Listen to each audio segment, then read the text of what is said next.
Hey there, thanks for watching. This video is about how I build my Raspberry Pi powered Pip-Boy 2000s. Something I've been working on for over the past year, piece by piece. Since I first started sharing it online, I've been really blown away by all the help and support I've received from this awesome community. A lot of you have purchased my models on Etsy and supported me on Patreon. Thank you so much for that. This video is mainly for you. But whether you're, just starting out or you're deep into customizing your own version, hopefully this video will kind of help you understand at least how I put mine together, maybe give you some ideas for your own. Also, if you haven't already, feel free to join the Pip-Boy workshop. I'll put the link in the description. It's been an awesome place, full of very helpful and creative Fallout fans and DIYers. Everyone is welcome, and we've all learned a ton from each other. Alright, and with that, we'll get down into the weeds. I'll try to keep this as concise, yet informative as possible. First off, we'll talk about the brains. The Raspberry Pi 4B, 8 GB, is what I have chosen as the best option for this project. When I first started this project, I was using a 02W. My code will run on the 02W, and I may eventually use it in the future. And if you're trying to customize a wand company Pip-Boy, that may be the route you have to go, because I don't think there's enough room inside of it for a Raspberry Pi 4 and a screen. Some folks have wondered why I didn't go all the way and use a Raspberry Pi 5, mainly just because of the power supply issues, which has been another hurdle in this project, trying to find the right battery. Something that will supply enough juice to last for a good while, but also isn't, ginormous. So the Raspberry Pi 4B will cost you about anywhere between $80 to $120-ish right now. Shut up and take my money! You don't really need the starter kit, but you do need an SD card, so wherever you land between that, for this estimation, we'll call it $100. The screen that I'm using is a Waveshare 4.3 inch 800 by 480, and you'll want the USB HDMI powered ones. About $60. Money. However, if you're intending to customize a wand company Pip-Boy 2000, you'll want a 720 by 720 square 4-inch screen. Something I would have known if I would have done a little more research and started the Pip-Boy workshop a little sooner, because I met some amazing people there. One in particular has his own blog. I'll post the link, where he works on wand company Pip-Boys and makes them functional. And the latest one, he's actually been modding with, I believe he's got a team going. He has done an extensive amount of research on the subject. I highly recommend checking it out if your goal is to customize a wand company Pip-Boy. A lot of you interested in making a Pip-Boy have probably heard of ZapWizard, but if not, go check him out as well. His Pygame code is actually what inspired me to even try. Going ahead with my build, the power bank that I use, it's a 5-volt 3-amp. It works great. They last several hours. I've had one of them for over a year, and they haven't failed me at all. They work really well. Cost is about $25. For the power cable from the Raspberry Pi to the power bank, I've been using these very thin, right-angled ribbon cables. And they work really well, unless you crimp them or mess with them too much and they get worn out, and then you'll start getting low power issues.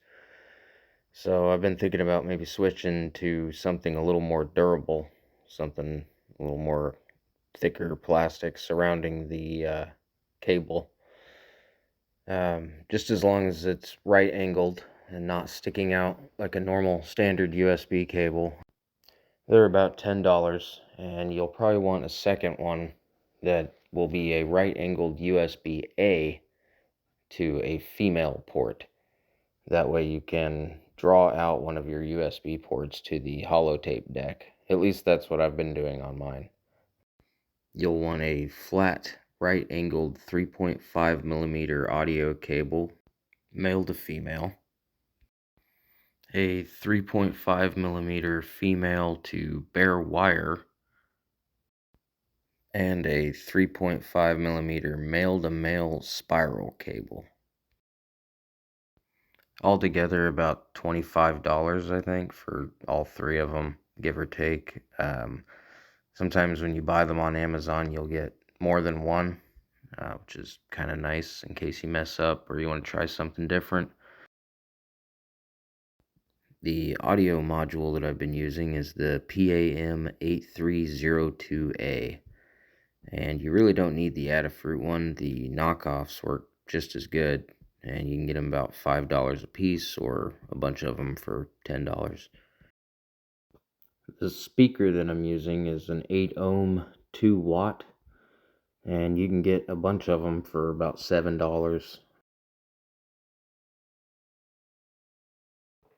For the knobs, I'm using two KY040 rotary encoders. You can get 5 for about $8.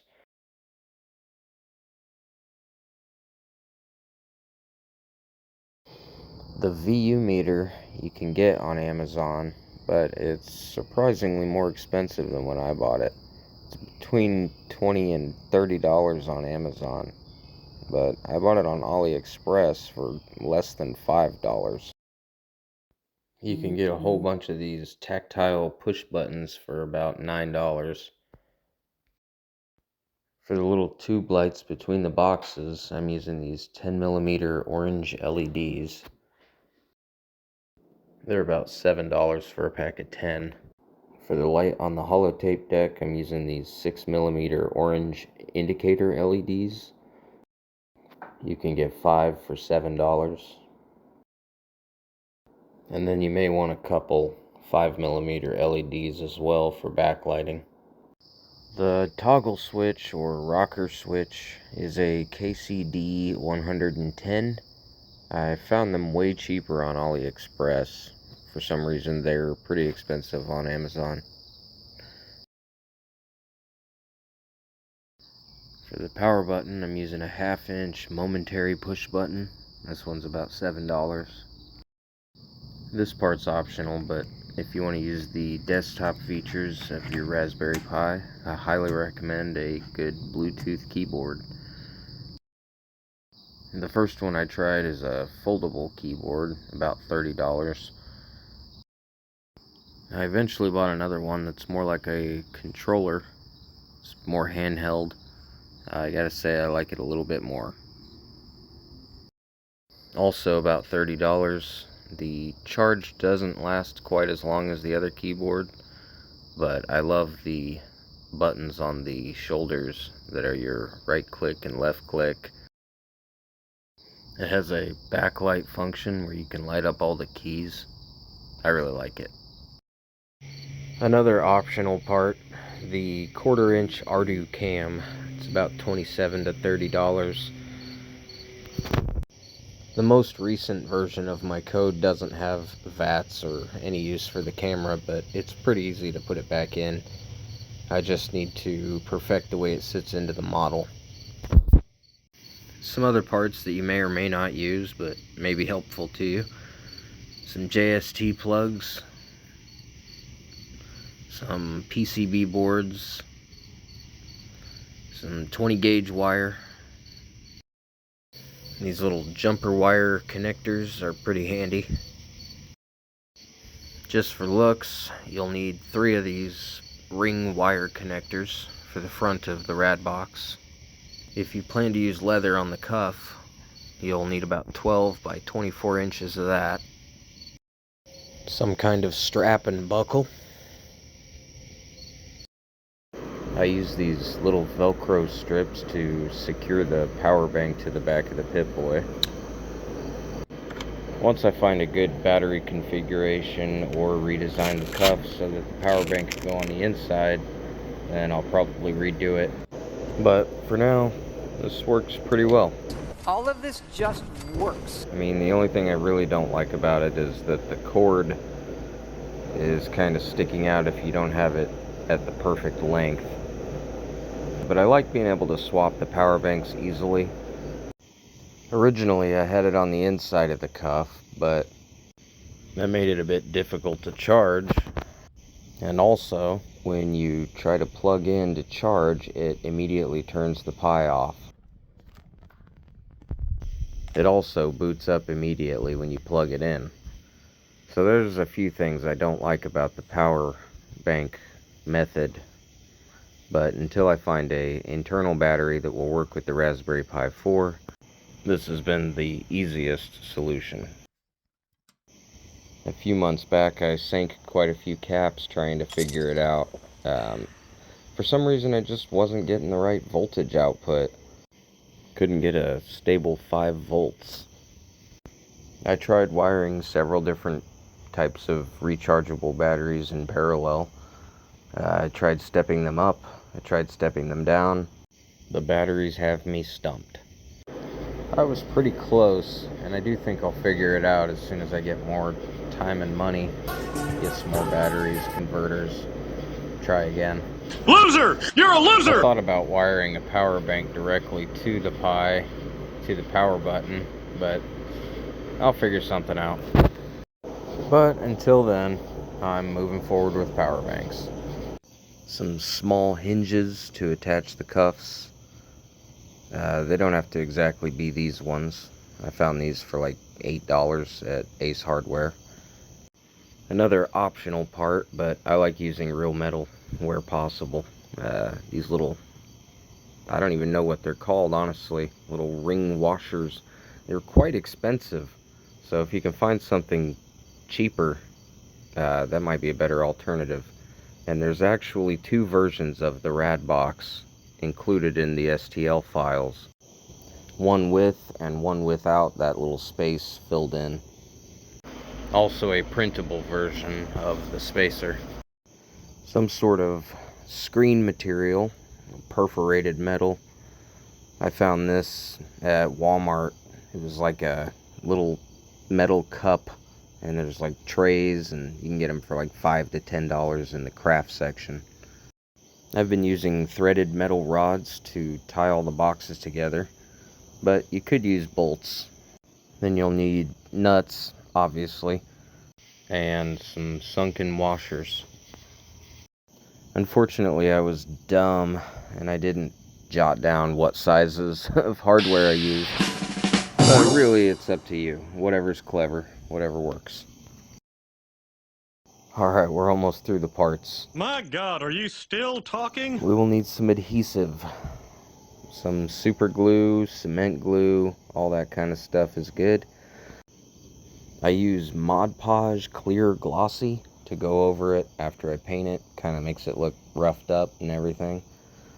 It's one of the beautiful things about Fallout props is it doesn't have to look perfect. Almost better if it doesn't. Speaking of, paint, sandpaper, 2 more things you may want. Last but not least, if you're following along with my build, you'll need my 3D printable parts, which you can get from Etsy for $10, or you can go to my Patreon and subscribe for $5 or $10. It's up to you. I leave that to your own generosity. And if you subscribe to my Patreon instead of purchasing a single model, you have access to everything I've made. That includes the other Pip-Boy model, the codes, and other Fallout props. You want to buy something, friend? And I often forget, but they're also available on 3D Cults. So if you just want the model or you just want the code, then maybe the $10 one-off option is best for you. Or you could even join the Patreon for $5, download everything, and unsubscribe. There's also a free member option if you just want to stay updated with the project. Any and all support in whatever form is greatly appreciated. Also, I had these metal Pip-Boy signs made through an etching company for about $150 for 10 of them. I only have a couple left, but if you're interested, contact me and I'll sell them for about $30 a piece. Give me the money! If there's a high demand, I'll order more. Alright, so you can go ahead and get your operating system loaded on your SD card. Put that in, connect the screen. These little nuts that they provide with the screen. It also comes with these adapters so you can supply power and HDMI. Go ahead and get your power bank and your power cord, which I was using these, but I went ahead and bought this. I wish it was right angled on both ends. I'll keep looking until I find something, but it does work and I like it, so I'm going to use this for this build. I like turtles. That'll go right here on the Raspberry Pi. And then the other end, of course, to your power bank. Boots on. Now, another thing to note, when you put this screen in the model, you'll have to reverse the screen or flip it, because I put it in this way with this is actually the bottom of the screen, but I'm using it as the top, so you'll need to go into your screen settings and change that. At this point, you'll also want to go ahead and connect your Bluetooth keyboard and set up your layout and screen size and all of that. Go ahead and get everything adjusted the way you like it. Then take the folder from my Patreon and drop it on your desktop or wherever you want, your home folder. Sometimes I just put it wherever. And you want to go into that folder and you're going to find Pip-Boy 2000 main.py. Go ahead and run it. Now, if this is your first time running it, whoops, I'm sorry, that opens the IDE. When you try to run it, you're going to get errors because you don't have the modules installed. It'll tell you which modules are missing, and then you just go to your terminal and install them. Some of the modules may fail to install. In that case, you'll need to use VE-NV or a virtual machine. I have a couple of README files here in the main folder. One of them, I'm not sure if it's Need for Busio module, or I think it's this one. Yes, these 4 lines here are how you're going to go about installing any of those modules that won't install. They need to be installed in the same area on your home folder too, I believe. Otherwise, they may not launch when the code launches. And before you actually start putting things together, it's a good idea to go ahead and get this set up. Your audio module and speaker. So take your, unfortunately I've already done this, so I'm not going to be doing it with you, but I will explain it. It's a horrible solder, but it works. Take your speaker.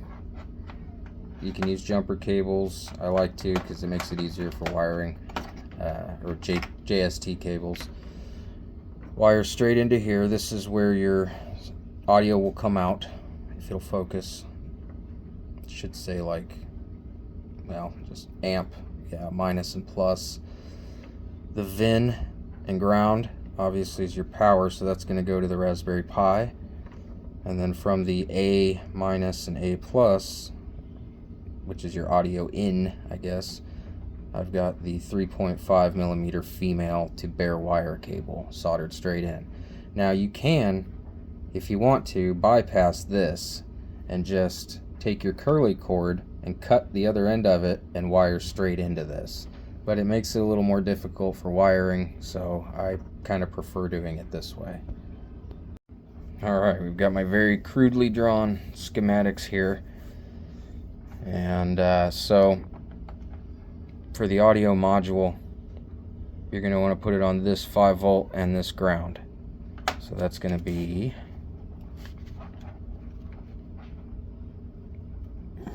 right here, like so. Alright, flip that guy back around. that's plugged in. Now we'll take this end, or this the flatter 3.5 millimeter male. The only reason I have to use this is because this sticks out too much. If you try to put this in here, it won't fit into the model. So I'm using this to flatten that down. Excuse my Oompa Loompas. Alright, so go ahead and connect this one and this one. And like I said, you could really just wire straight into this, and you probably could even snip that and just change the connector, but I'm lazy. So anyway, we're gonna launch our program here, and it will take a little bit long to boot up if you have a lot of music in there, and I do right now, so this might seem like quite the lag. Let's go already! I am planning to kind of revise the radio setup in the future. I want to add it to where you can actually use radio features, use Wi-Fi, or use your own MP3s. But anyway, we just want to make sure that the sound is working. Yep, there it is. It's a little dim, but I think it's acceptable.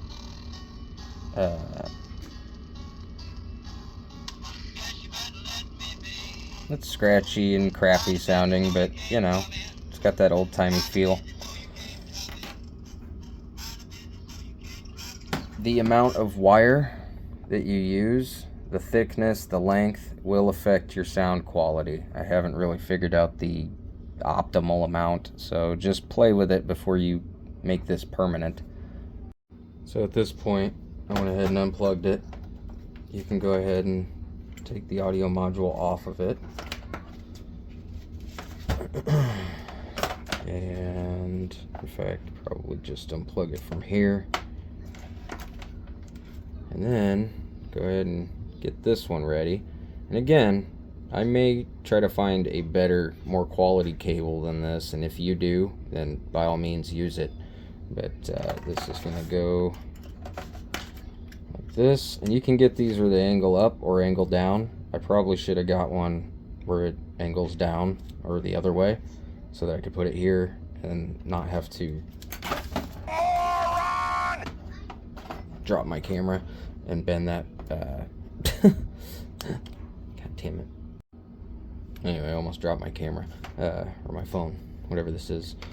So, you got it like that, ready to go. We'll go ahead and set that off to the side. Alright, now to get the cuff ready, if you're using leather, which is optional, you don't have to use leather if you want to go with a different color scheme or something like that, but you'll want some relatively thin stuff. And you'll want to cut about 2 pieces, about 10 by 10, 10 by 10 and a half. Then you'll want to get your hinges lined up. So mark where you want to put them, and go ahead and attach the hinges on 1/2 of the cuff first.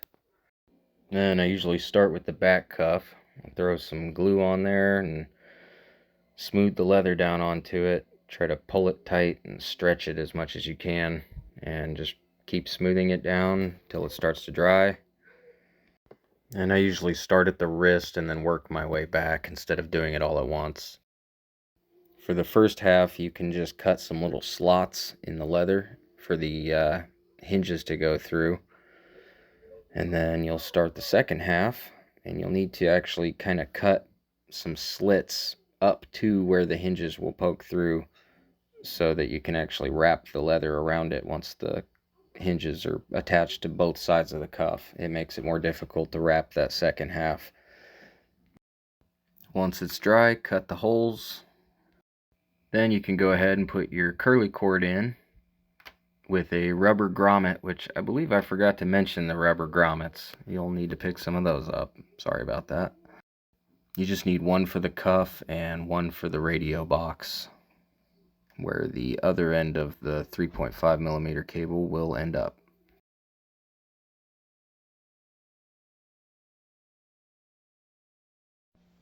Alright, well, unfortunately I just did a bunch of work and it was not recording. Real man of genius. So you've got your box mount. You may want to wait on that till later just to make sure the boxes are where you want them and lined up properly, but you could go ahead and attach that. Your radio box, you want to take your 10mm bulbs and solder some wires, 2 to each one. Well, duh. And then use some of your jumper wire cable ends here, females, Giggity. on the end of those wires. This part, I glue it, and then I just take some little tiny screws there. It doesn't matter if they stick out a little bit. I take this little middle bar here. I forget what I've called it, but you'll see it in there in the files. You're gonna kind of line that up here, this in between the screen body and this bar, and then we've got a sunken washer here, then one of the L brackets, then a nut. But before you put the nut on, obviously you're going to put one of these threaded metal bars through here, like so. This is going to run. You're going to have to screw it in. A lot of times I'll attach one end to a drill and just bzzz, drill it in. So you're going to drill it till you get about to here. Then you're going to put your other L bracket on, go through. And then you're going to put this bar on here, or this bar on here. And then you're going to go through a little bit more. Then you're going to get your box lined up and go through a little bit more to where you're sticking out. Then get another nut and put it right there. And that pretty much catches you up with where we are, I believe. So, yeah, and also I should mention I've got these little holes here, one here and one here, that are meant to, so you can put a little screw right in there to hold, kind of secure the box. But I don't know as though I need those, and sometimes they don't line up perfectly depending on the thickness of your leather and just how you screw everything in. So I may actually take those out eventually. But for this one, I'll try to get it lined up as perfectly as I can. See there? See the hole is over that hole. But then right here where we're going to put screws in, it's not lined up. So that didn't work out right. So that one we'll be covering, but this one's probably going to be exposed a little bit. So I'll try to modify that and update it as I upload this video so that you have one without the holes. You are going to want some very skinny screws. I use these, but you may want something even a little bit skinnier, and that will be right here to secure this to the cuff. Alright, and then using some of that PCB board, I cut it a little bit so that it will fit inside of here on one end of the power button. You don't want it to be too long. And then I've used 3 of these little 5-pin pinouts, whatever you call them. One of them I'll be using for ground, another one for ground, and this one will be for my LEDs, or at least a couple of them. So all I've done here that you really need to, this was from a previous build, that's why there's already a couple things on here. But all you really need to know is that I have the LEDs, these 10mm LEDs from the radio box to the ground here, basically branching these grounds so I can put them on the same ground. And then both of the voltage pins on the same one, also with another one here that will go to the Pi. Go ahead and plug your, or well, not plug it in, but put this through here, your 3.5mm cable, and pull it all the way through. And on this, we're going to want, finally get that around the cord there, push that through. So where it looks like that. Now, I like to take some electric tape and go along the bottom here, just to make sure that metal bar isn't gonna short anything out. I haven't had any issues like that. I just, you know, better safe than sorry. Now, this part's kind of tricky. Basically, gonna wanna put all the cords down in there. Dang it, get in there. Alright, so you can't just set this in there because of that metal bar. So there's somewhat, well, I just covered it up with tape, can't really see it. But there's a bit of a groove or a space where the adapters and everything plug in. So you just kind of put the bottom end first at an angle, and then it will pop in there just like that. Now you can line it up and screw it in with your screws.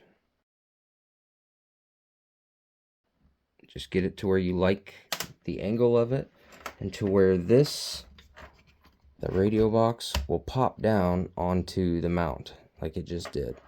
So you want to get everything nice and flush. Just really look it over. Make sure nothing's pinching or sticking out weird. And then go ahead and screw it in.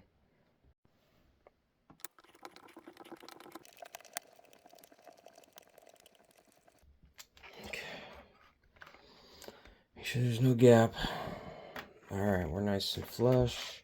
Everything's secure. There's a little bit of a gap there, but it really won't matter once you attach everything.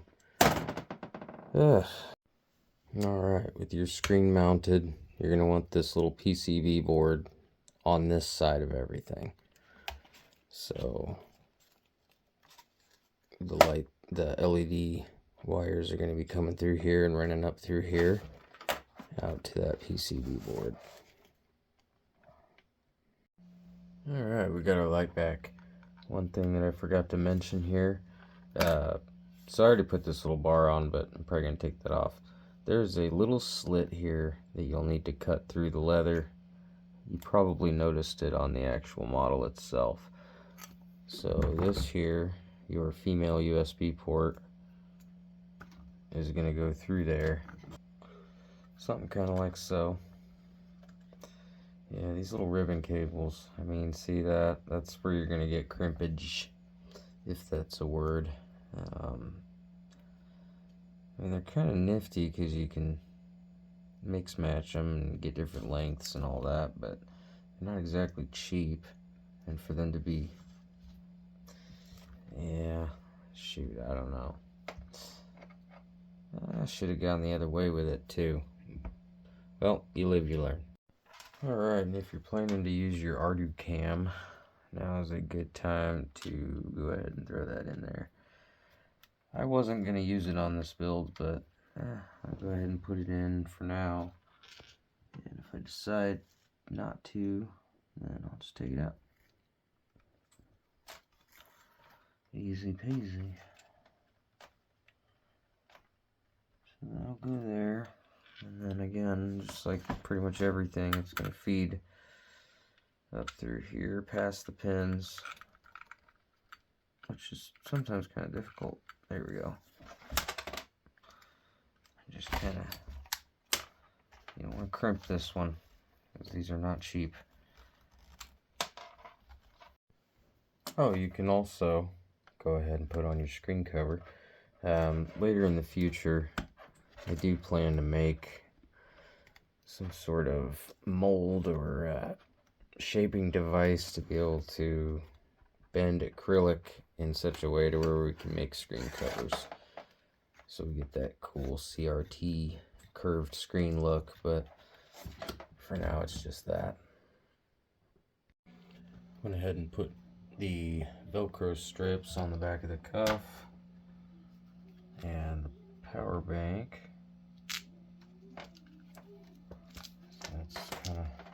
will sit.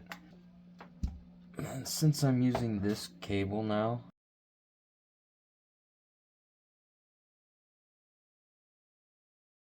I don't know if I would do this if you're using these types, but since I'm using this, I think instead of coming out of the side like this time I'm gonna wrap it up in here, and I'm gonna go ahead and drill a hole right here and use another rubber grommet, since I got a whole bunch of these when I bought them. I think I'm gonna try that. I'm gonna put a grommet there, and then that way the cord will just come from here to there. It'll stick out a little bit, but it won't be a huge eyesore like it has been on the other models. Yeah, I think that I like it. The only thing I can see that might be a problem is when you set it down, you're kind of right on the cord. So when I put the hole in the model, I may actually want to put it up here, or I'm not sure, but we'll see. While I have it on here, I'm just testing to make sure that the USB port works, and it does. So goody goody goody. Alright, so for the power box, the first thing, if you're using a camera, if you're looking at it,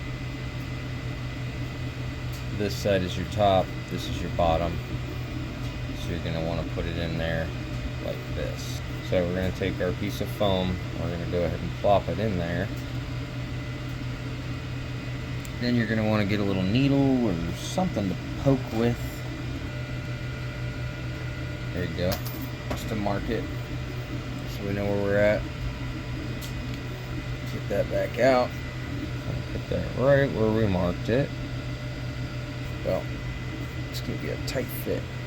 Oh god, let's try not to break it. And then just push that back in where it goes. And hopefully, it's a little crooked, but we're almost there. Hopefully, everything will line up. Kinda. Not yet. Ah, no. Son of a bitch. God dang it. Alright, get in there, you bastard. Do it. Do it! So I may want to move that hole up just a smidge in the model. But I think we're getting enough window here. Alright, now to test it, go into your folder, open vats.py, and we'll launch it.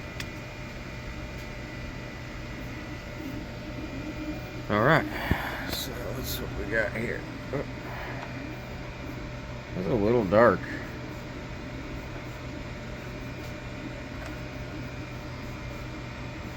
But hey, it's working. That's really all I'm asking for. We can improve in the future. So it works, we can see through it. That's good. Alright, now we'll do the power button. Jumper cable ends soldered onto the power button. And then go ahead and put that in. Which can be kind of tricky, especially with the camera cord in there. We gotta try not to crimp it like I almost just did. So we got the power button and the camera ready to go. Now I may go ahead and hit this with a little bit of hot glue just to keep everything, just especially the camera, just to keep everything where it is. Alright, so back to the radio box. I kind of skipped over how we got here because my phone didn't record it. But basically you're going to just glue these bulbs in there after soldering in the wires to the pins. And those are feeding around. I mean, we already went over this, but I'm going over it again here. So I just glued that in there, the little piece of glass, plastic. Glued this on, screws in there. Now your audio module, if we got that set up earlier. If you didn't hardwire in like this, like straight from the speaker to the board, which, yeah, I hope you didn't, because that'll be a pain in the ass to get through there. I usually use this jumper JST cable. That way I can just put one in through here, and then we're gonna put a little bit of glue, just a smidge, like on the edges of the screen here, and then just hold it against the inside until it adheres. Alright, like I said, just a little dab of super glue around the ends of the speaker. And just hold it on there for a little bit, and make sure your grid is going the way you like it. I also try to get the wires all the way to the wall, like all the way in. Like, don't do it to where your wires are sticking out this way over here, because we're going to put this support in there, and there's going to be more going on right here. Alright, now your rotary encoders, wires straight in. Sorry, I was off camera. I keep doing that. I'm like way over here. So wires straight in to the pins for the radio box. And definitely don't forget to take note of which wire is which, because once you get this wired up, there's really no way to get inside the box and figure out which is which. So either color code them like I do, or label them properly somehow or another. I may need to resolder that one. Then your toggle switch, go ahead and wire it up. And don't worry about the ends yet until you know exactly. We're going to do that later when we're plugging everything in, just so we know we have a reasonable amount of wire and there's not too much everywhere. And then we're going to wire an LED like so. Alright, now your little end piece. This is brand spanking new. I just put this little slot in here for the LED because Ludo Astro, one of my buddies on the Discord, made a bunch of his own parts for this model, and they looked really good. One of them was backlighting for both of the meters.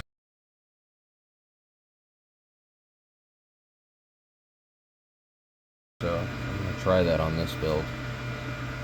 So what we're going to do, we are going to need to print the radiograph to stick that on there, and I haven't done that yet. So I'm just going to get this ready. This is going to go in here like so.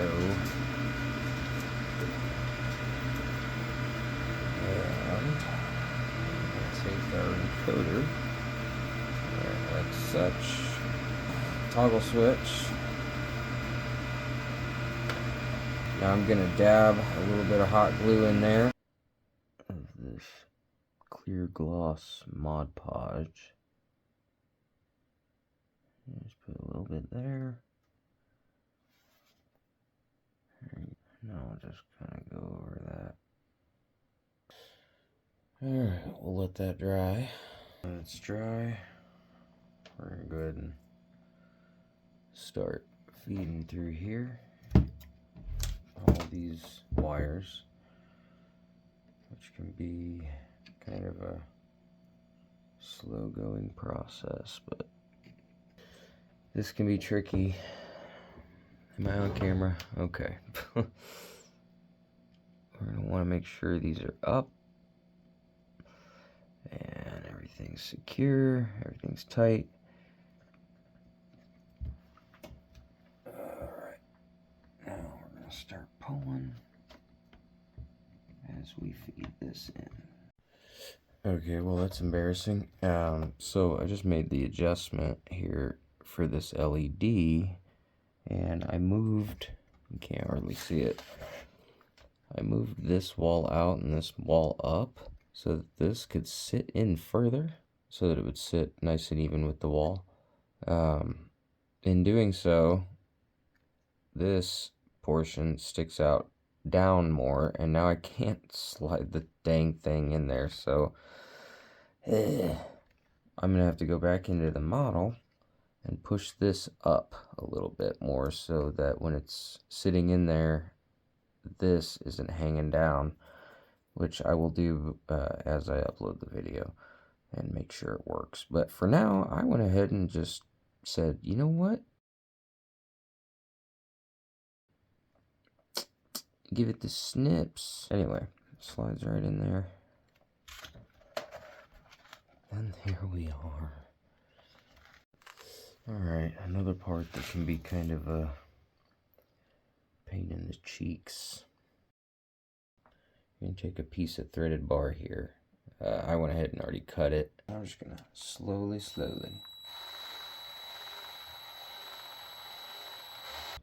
Alright, I think we're clear. So I'm just going to go ahead and give it a... There's the hole on the other side. Yeah, and into the leather a little bit. Alright, this will keep everything supported. You don't want to just go, you know, ham on it and push the box out. You want to keep everything straight. Also, this stupid little gap. Dang it, I guess I didn't sand well enough. Make sure you do your sanding and your painting better than I do. Alright, so now we'll tighten this. Oh, shoot. I'm an idiot. I'm an idiot. I'm gonna have to kick myself in the ass. On this side, I believe I used the smaller ones. So I'm gonna use the smaller one. Alright. Close your eyes. Oh, it didn't fly away. Okay.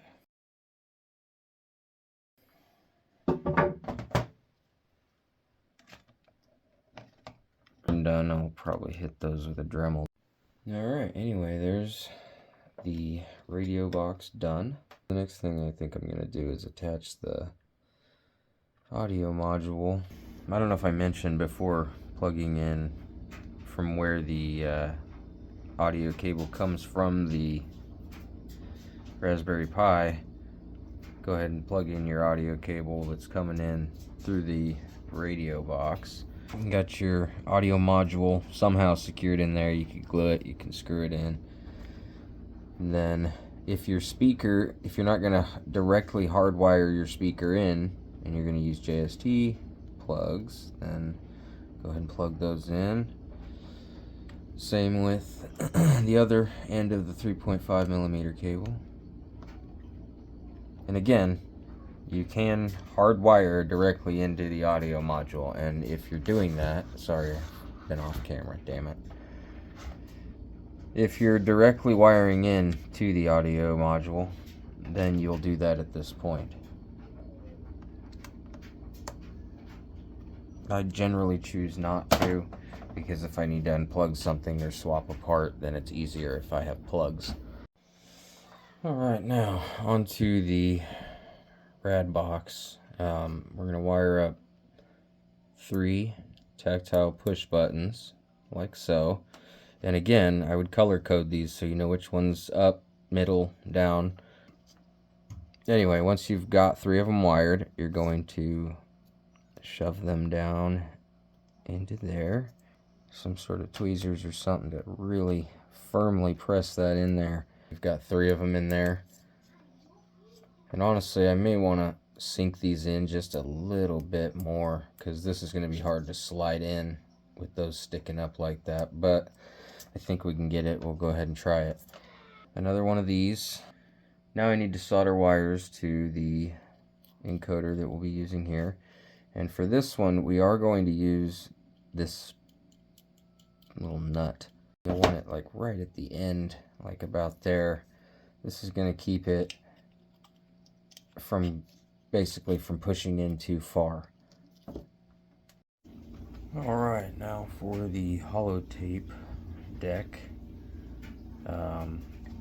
Yet another thing I'm going to have to customize a little bit. I needed to Dremel that out a little bit so that it would fit one of these threaded bars.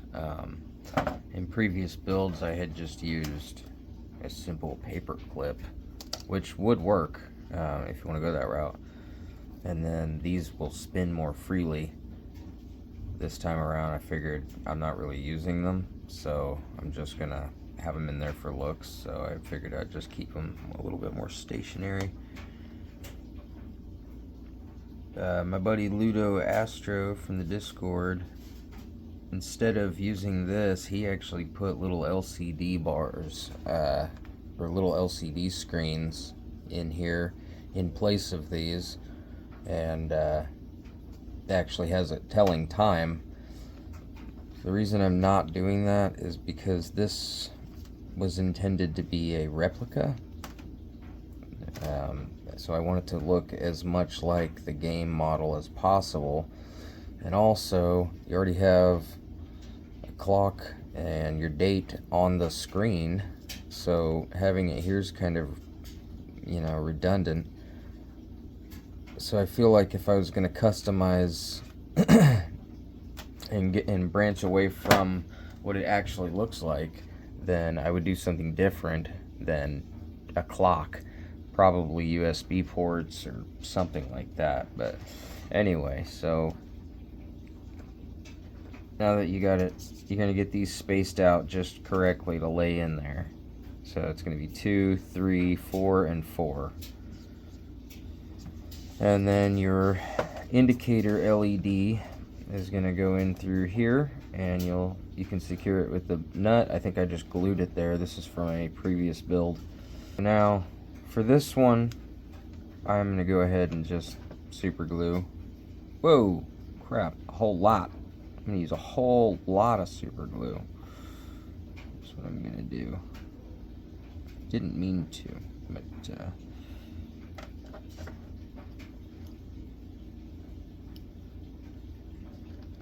there we go.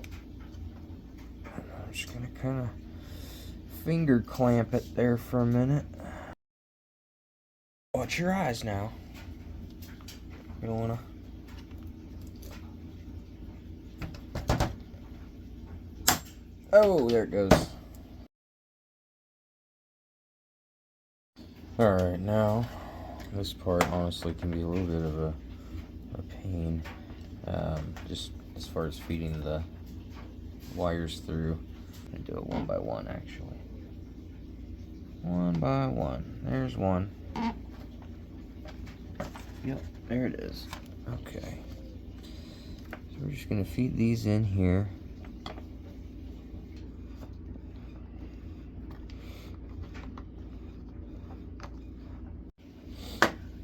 So we're going to put just a regular standard little screw from here through here, and it's going to poke through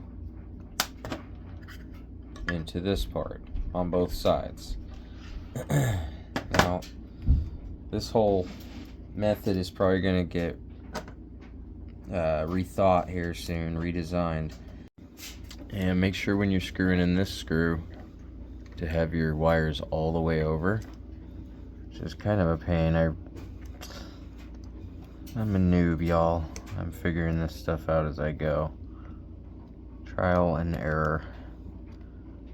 Yeah, a lot of times I'll make a part and then go to put it on and then realize that it's interfering with something else and have to rethink it completely. Okie dokie. So that's on there. USB port can now go in there. I'm not gonna secure it or glue it yet or anything like that, but you can.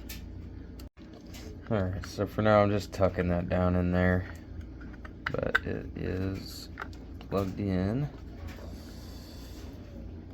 Alright, so we're just gonna unscrew this and keep these screws. Alright, so you're gonna want to save these screws. Try to be very gentle with this because this little magnet can fall out, and the needle is pretty easily bent as well. Alright, so we got that. also this, but we're not going to be using that. Maybe later, like in maybe in future builds. So now we're going to go ahead and solder new wires onto this. Alright, got some wires soldered to this, ready to go. Don't worry about the other ends yet. Alright, so when you're getting your jumper cables ready, the ones that we're making here with wire and jumper cable ends,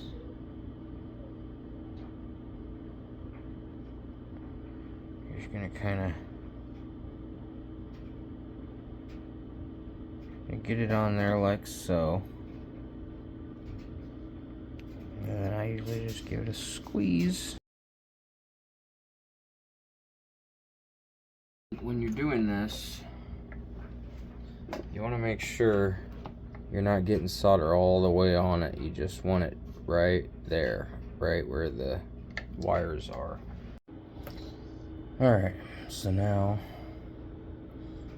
green I'm using is SW. Just plugs right on there. I got one more to do. Alright, now that they're on there, we're going to hit each one of these with solder to keep them on there. I've already done that with these. Then we're going to cover them with heat shrink. Alright, and it looks like that. Sorry, I got my Pip-Boy going. It's pretty cool. If you haven't got one yet, they're pretty awesome. And like I said, my buddy Darrian with Robco Industries and his team and all his friends at pipboy.com. It's literally pip-boy.com. Go check it out. You can customize your wand company Pip-Boy.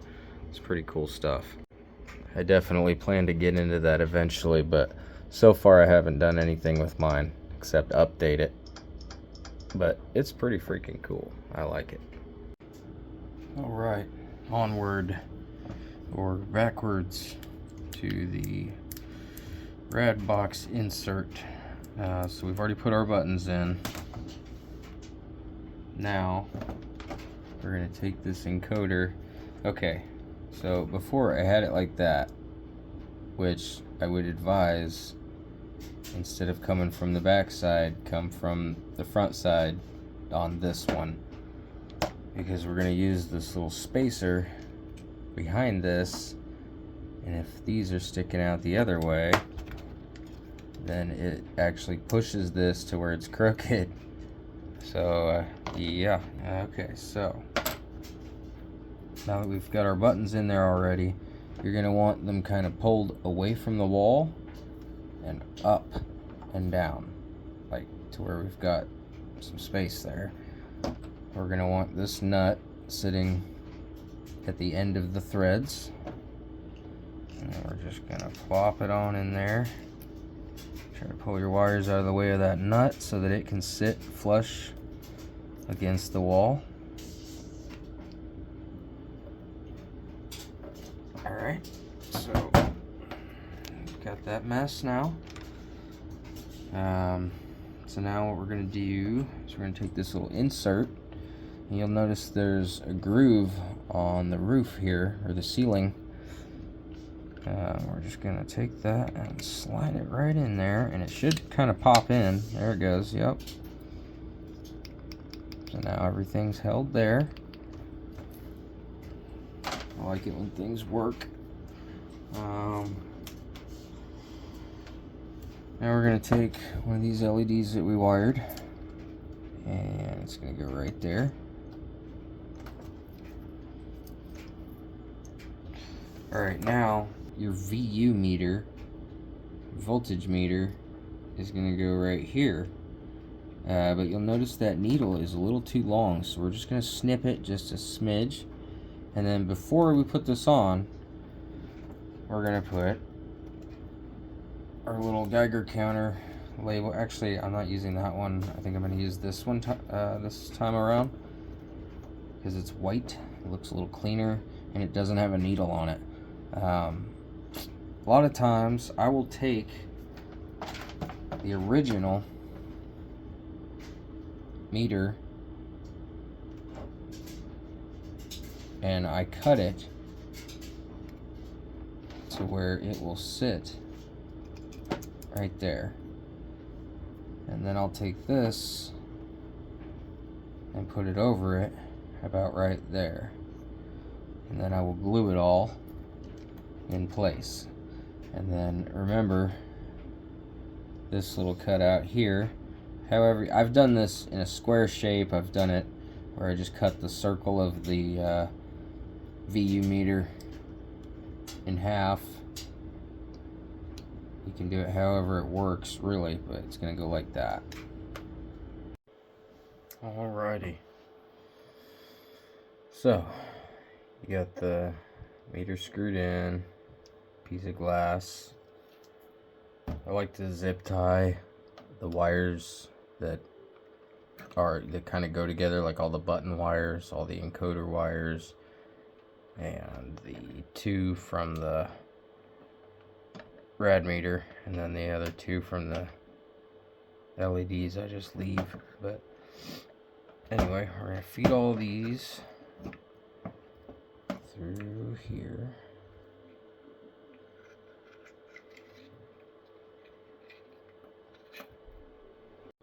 So once you get to here, you may need to kind of lift up and push down the buttons. It's a pain. I'm gonna go ahead and customize this a little and push these buttons down just a little bit more in the model so that you guys don't have to deal with this, because I'm tired of this. I kind of like them sticking up through the hole a little bit, but it's not really worth all this until I rethink the way that I'm going to do it. But that is what we've got. Poke all there. For that screw that's going to go there. Alright, got your buttons in there. Alright, now we're going to go ahead and feed all those wires through here. And just kind of, we're not going to mount it yet. We're just going to kind of sit the rad box there where it goes. Alright, so fed all the wires through. And then this part will just kind of like plop down onto this bar. And like I suspected, we're not lined up, so I wouldn't use the one with the hole. I'm probably going to go ahead and just kick that one out. Because, I mean, honestly, there's really no reason to have that hole preset. You could just drill into it anyway, so. Anyway, so here's what we got so far. This is also the point at which anything we plug in, we're going to wire one of these little pin connectors. Right now nothing is cut to length and nothing has a connector, so as I plug in each one, I'm gonna pull it over to the pin, cut it to the perfect size, put the connector on it, and then plug it in. Alright, so when doing this, if we're looking at our schematic, see we got the USBs down here. One is going to be up here, so USB's down here. That makes one up here. So I've already got the audio module plugged in there. So that's going to be 5-volt and ground. That's already used up by the audio module. So when I'm doing this, I like to do this back row first. The one closer to the cuff, because if you do anything on this side, it's really hard to get in there and plug them in. So we're gonna go down 1 through 39 first. 3-volt is what I use for one encoder, and then the other one for the other encoder. I didn't actually mark that here, and I don't know if I marked it on the other schematic either. But anyway, so our first encoder's voltage is going to come from here. First encoder, and the first encoder is going to be the rad box. COK, and then a ground of your choosing. I might branch that to this here. I think I'm going to branch that one to there, just so we know where we're at. CLK2, that is the second switch. SW2 is the second switch. So anything with a 2 on it, like DT2, second switch, or second encoder. Alright, so voltage pin from the first encoder on the first pin, the 3 volt. Now, if you're wanting to make this permanent, you can solder these on there. Put a piece of heat shrink back here, solder it, put the heat shrink on, hit it with a little heat, but be careful not to melt your plastic. Okay, I'm gonna run the ground wire from the Holotape indicator LED, which is coming out of here with the 3.5mm cable.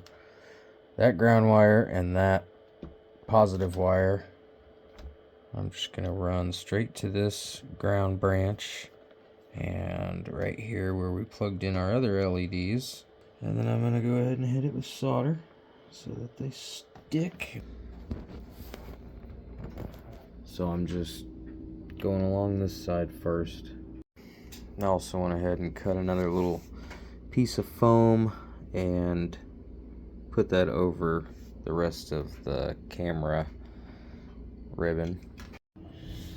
Okay, so once you have everything in the pins, I chose to go ahead and solder and cover everything with heat shrink. Once you're to this point, you have everything wired up.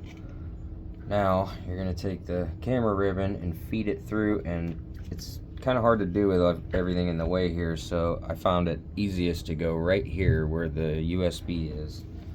Really bad at the filming cameraman stuff. Alright, so that's going to go in right there.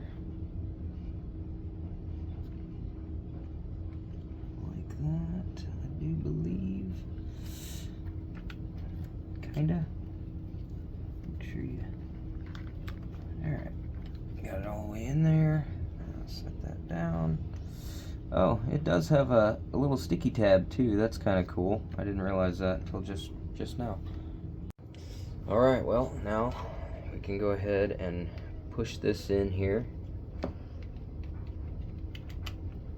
that. And then we'll clean up the wires in a bit and kind of shove them down in there however we can.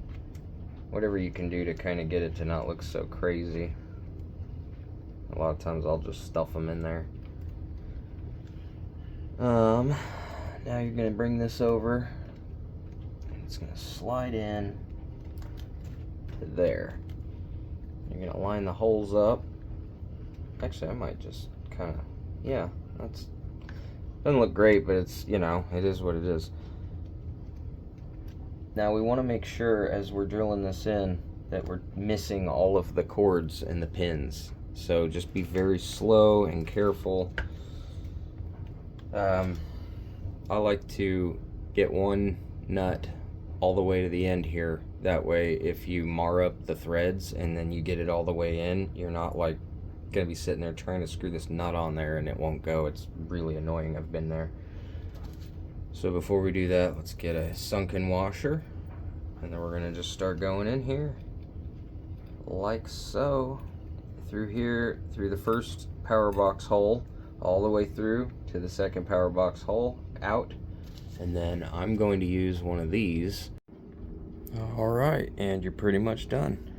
And like I said, if you prefer, you can use bolts instead of a bar running all the way through it.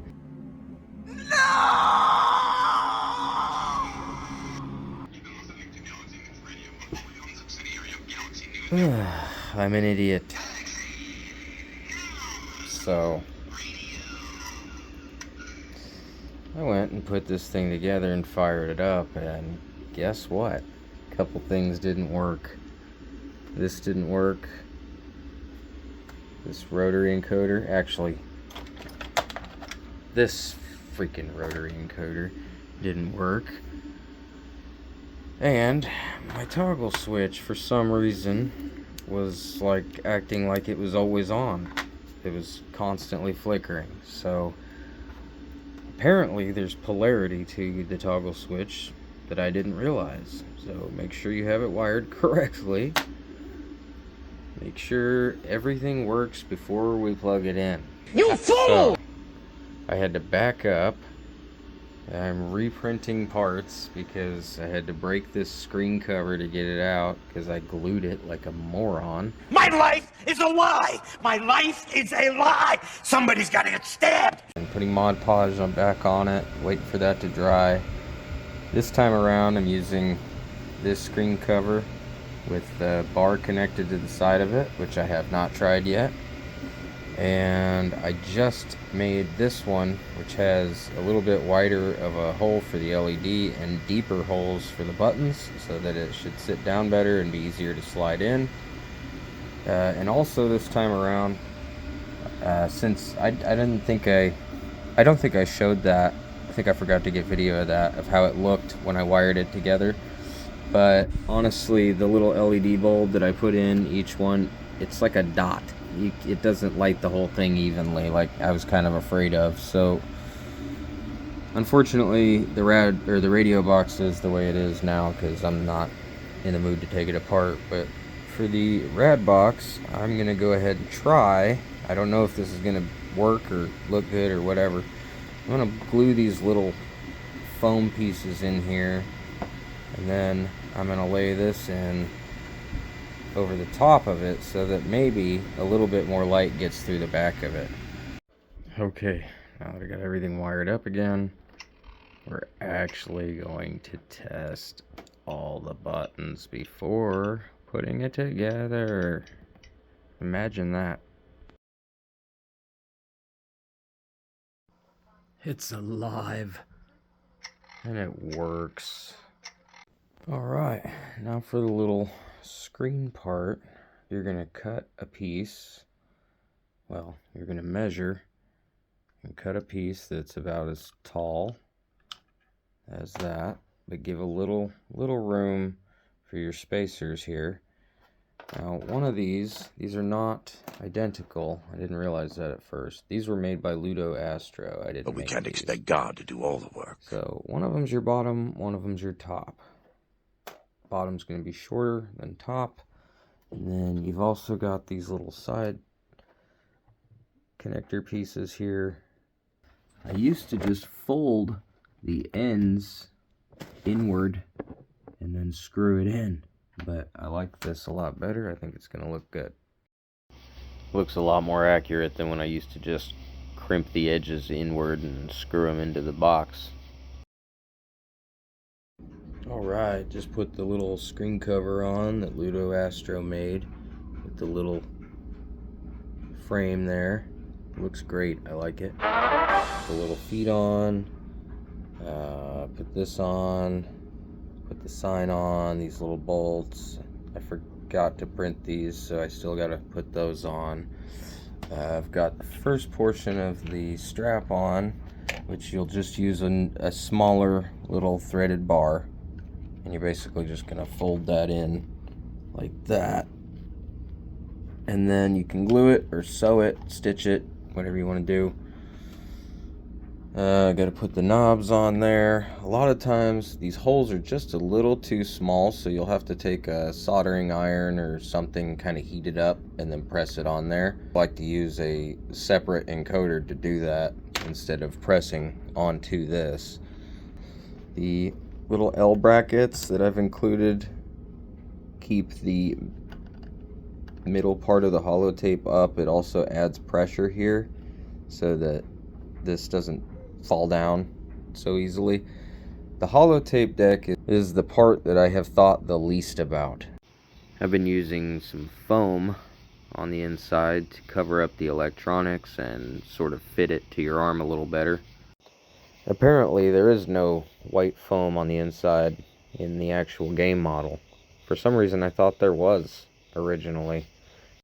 It might have been somebody else's design or another 3D model I saw online. And I've tried making a cuff entirely out of leather and foam, similar to the Wand Company's design, but it didn't go so well. I'll probably try again in the future. Hopefully after enough doing it the wrong way, I'll find the right way. I was intending for it to look something like this, but no cigar yet. So I've made these little cushions. They're a little too thick, but they kind of work. You can mix match them. But for now, I mean, this video is just to get the point across on how you build it. It's a general idea kind of thing, and then you'll take it from there and do what you like. Alright, that about wraps it up. From here you can kind of do your own thing with it. Customize it however you want to, of course. I like to use the desktop features, so I create a start icon.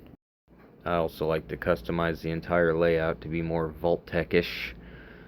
You can set up the code to where pip boot will launch when you first start your Raspberry Pi.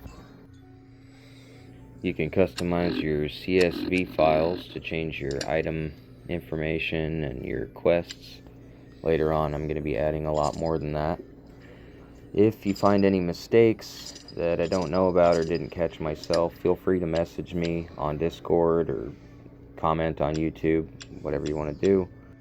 I'm happy to make adjustments or changes if you need them, if I'm able to. In future builds, I plan to make the cuffs bigger and hollow them out so that the electronics can be buried down into it more, and then make a cover so the cuffs will be more like a shell. I have a tiny Geiger counter that I have not added to it yet because it's 9 volts. The Raspberry Pi puts out 5, so I have to figure out how I'm going to do that, if I'm going to run it off a different battery or what. I plan to add an FM board. I already have one. I've tinkered with it. I just haven't included it into this model.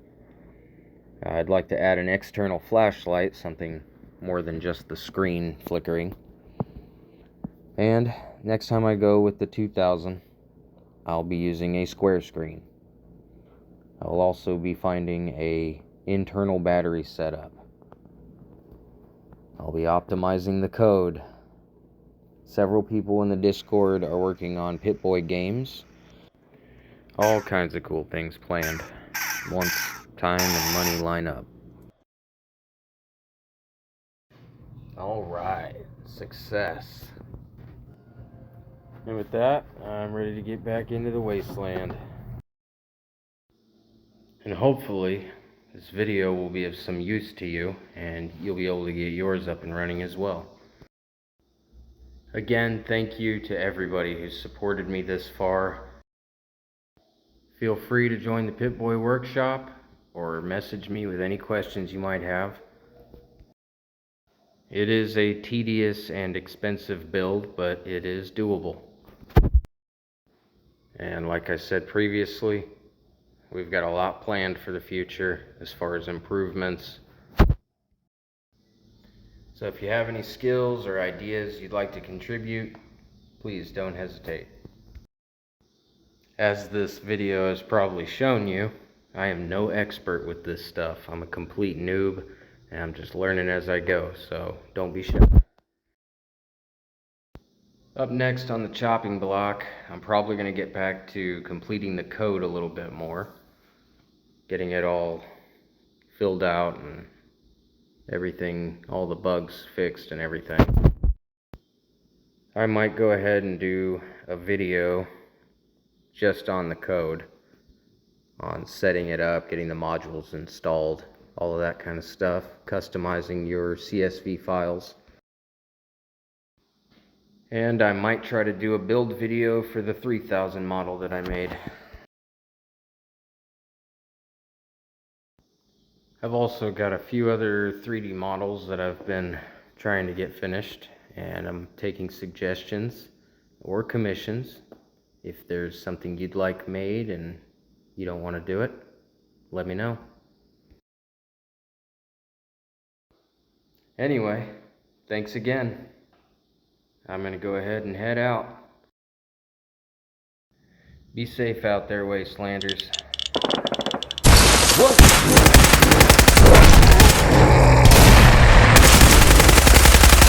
I gotta go.